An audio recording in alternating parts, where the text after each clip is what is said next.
give me a little bit more detail about how you break Okay. through that.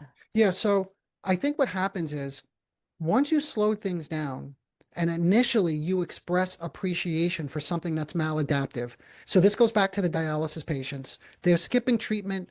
They're in and out of the hospital, but I'm never there to tell them, hey, I think you need to, cool it down or you need to get the treatment. Like I want to understand what led, I want to talk about Atlantic City, and the gambling.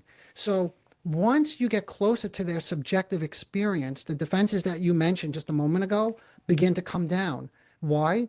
Because they don't have to explain themselves. They're not on the defense, in other words. They're being understood, maybe for the first time in their life, because everyone's always telling them what to do or not do, or they're getting in trouble for the way they behave.